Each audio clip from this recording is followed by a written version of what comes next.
us now on our Book Talk segment. Great to welcome in who's written another one of his great thrillers. This is a Nick Heller thriller, private investigator series, and this one is called House on Fire. We're joined today by Joseph Finder, written so many New York Times best-selling books, and he joined us by telephone today from, I believe, up in Boston, right, Joe? That's right, Boston. A lot of turmoil going on up there, I guess, in the sports world. I don't know if you follow that, but... yeah, a little bit of cheating here and there, yeah.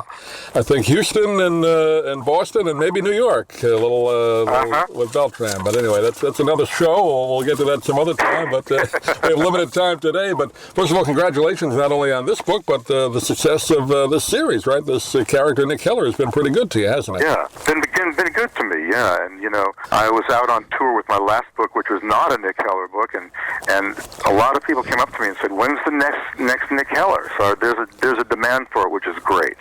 I guess that's good to know. Every author, I guess, hopes for that, right? You come up with a character that people not only enjoy, but they look forward to the next one. I guess that's good to keep you working, right? Yeah, exactly. Keeps me working, exactly. How many Nick Heller books have you done? So this will be number 4. Fourth, okay, yeah. Yeah, and the thing about these books, by the way, is that you can pick them up in any order whatsoever. You don't need to start from book number 1. I've written deliberately so that you can jump in at any point. Well, this one, let's get into the plot a little bit. I don't like to give away too much, but it involves, which is kind of in the headlines for the last few years, the opioid crisis, right? So it kind of takes place in that framework, right? Right. It does, only it's personal in this case. So my character, Nick Heller, gets some bad news that the guy who saved his life, Nick used to be in the Special Forces, and the guy who saved his life in Afghanistan has just died from an opioid overdose. At the funeral, he's approached by this woman who turns out to be the daughter of an opioid tycoon, and she basically wants to become a whistleblower. She wants to hire Nick to dig up some family secrets that will actually bring down the family. He's a rebel. And Nick hears that, and he thinks, I really want to do that, because he is pretty pissed off about what happened to his friend, Sean. So this novel sort of starts off with a desire for revenge or vengeance, which I think is a motor which really made this move fast for me. Yeah, it's a great setup for jumping off point, isn't it? Yeah, and but you know, the book twists and turns in a bunch of different directions. What it ends up being is Nick has to infiltrate this wealthy family. So he pretends to be the boyfriend of the daughter who's hired him, and he has to sort of get to know her brothers and sisters. It's a family of 5. I come from a family of 5 kids, by the way, so that's where I did my research, you know. And he has to penetrate the family and making sure that they're not suspicious of him. And he's trying to dig up the fact that the head of the company, the founder of the company, knew how addictive this drug was, but kept that secret, sort of buried that information. And Nick's going to try to dig it up, and if he does, he brings down the company and the family. Yeah. So it's a pretty charged story. Oxydone, I guess that's the name of the drug, right? I call it Oxydone, yeah. It's a made-up drug. Yeah, it sounds like the real one, but everybody knows what it means. Yeah, right, exactly. Yeah. Exactly. Well, it's good. I mean, obviously, it's fiction, you make it up, but it's based on things that are going on, so people can relate to it, at least, peripherally, from reading the news, hopefully not directly, but right? Yeah, exactly. And I want it to be sort of a part of the story that we haven't heard before, you know? We've all heard about how terrible the opioid crisis is. You know, 500,000 people have died from opioid overdoses.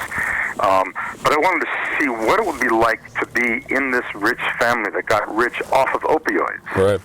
And so in other words, they feel the guilt, but they're also enjoying the money. What is that like? I thought this was kind of a new, different way of looking at the crisis. You mentioned your family for 5, so you got that part of the research done easier, but how do you do the research on the rest? I know you can make some of it up, but you have to do some research. How did you go about it?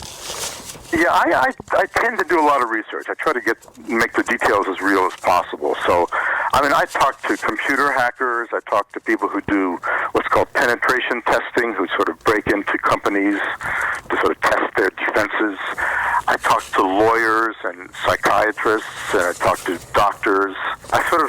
My feeling is if you get the details right, people will know that it'll feel real to them. And if it feels real, it can make it more exciting, I think. Right. Of course, Nick Heller, the character we've been talking about, the private investigator, and I've talked to other authors that have had continuing characters. I would imagine it's the same with you. That character has evolved maybe in different ways than you thought originally, right? Yeah, that's a good point. I mean, Nick evolves with each book that I write. I sort of dig deeper into him and we find out more about his background, his backstory. He's sort of a character who's grown on me. When I'm not writing my Nick Heller books, I miss him. Mm-hmm. When I go back to him, I really feel like I'm coming home. It's sort of, because I like Nick's voice. He's sort of a contrarian. He doesn't put up with guff. He sort of he doesn't like bullies. He basically is the kind of person I wish I was. He's very good at combat, for example. So he's sort of there's a wish fulfillment aspect to Nick, and yet he's a character who I just enjoy inhabiting. I guess also, you being the writer are protective of the character, but I guess the readers, right, aren't they a little bit protective of it? They want to make sure it goes a certain way too. I guess you get a lot of feedback, don't you, from readers on that? I get a lot of feedback. I get a lot of feedback on the Nick Heller books, and if I ever make a mistake, I hear about it. That's what I'm saying. They know the character in and out too. So if you go a certain way that maybe you didn't think about, that they know about. Yeah, right. Yeah. So I'm pretty careful about making sure that he goes that I'm careful with Nick. That's to right. tell the right kind of. Yeah. Well, I don't want to get emails complaining about it. No, that's right. You want feedback, but you don't want to defend everything, right? I want positive feedback. That's it.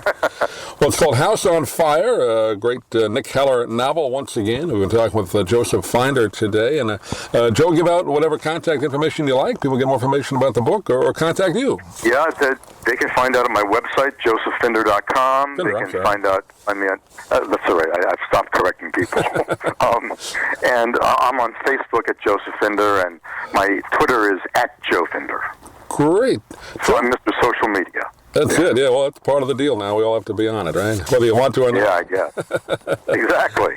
Well, Joe, I look forward to talking to you again. I'm sure you got another book in the works, so we'll talk to you within the next year, I imagine. But in the meantime, get House on Fire, and thanks for being with us. Thanks a lot. Thank you for listening. Please visit our website at DougMilesMedia.com for more great content. We'll see you again real soon.